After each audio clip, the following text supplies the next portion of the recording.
નમસ્કાર, જય હિન્દ, જય ભારત.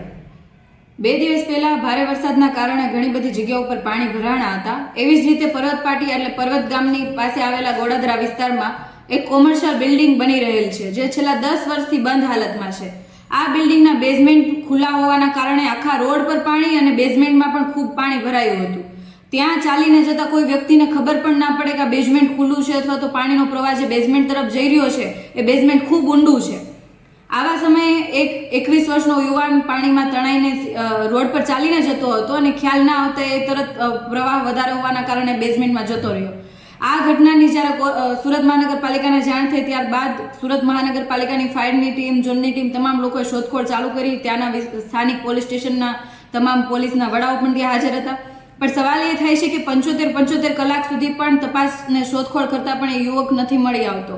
અને છેલ્લે જ્યારે બોમ્બેથી ટીમ બોલાવવામાં આવે છે અને અડધી પોણી કલાકની અંદર યુવાન મળી આવે છે. આના ઉપરથી ખ્યાલ આવે કે સુરત મહાનગરપાલિકા આ બાબતે નિષ્ફળ નીવડી છે. અને નિષ્ફળ એના માટે છે કે એની પાસે કોઈ સાધન સામગ્રી નથી, કોઈ પણ ચોક્કસ પ્રકારનું મેનેજમેન્ટ નથી. અને આવા એની સુરત મહાનગરપાલિકાની બેદરકારીની સાથે સાથે જે તે બિલ્ડરની પણ બેદરકારી કે એમની પાસે આવડું મોટું બેઝમેન્ટ હોવા છતાં એમને કેમ બેરિકેડ અથવા પતરા મારવામાં નહીં આવ્યા. આ જે બિલ્ડર છે એમના વિરુદ્ધમાં કાયદેસરની કાર્યવાહી થાય એવી અમારી માંગણી છે. એના ઉપર ફરિયાદ નોંધાય અને સાથે સાથે આના પાછળ જેટલા જવાબદાર અધિકારીઓ છે કે જેમણે આ બાબત ખબર હોવા છતાં પણ એના ઉપર કોઈ એક્શન નહીં લેવડાવ્યા, આવી ખુલ્લી બિલ્ડિંગને એમને છોડી દેવામાં આવી, તો એના ઉપર પણ એક્શન લેવા જોઈએ. એમના વિરુદ્ધમાં પણ ફરિયાદ દાખલ થવી જોઈએ.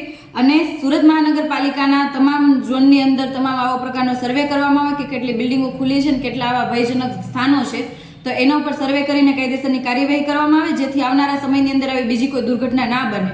અને આ જે 21 વર્ષનો જે યુવાને જે પોતાનો જીવ ગુમાવ્યો છે તેના પરિવારને આર્થિક સહાય મળે એવી અમે કોર્પોરેશન પાસેથી માંગણી કરીશું.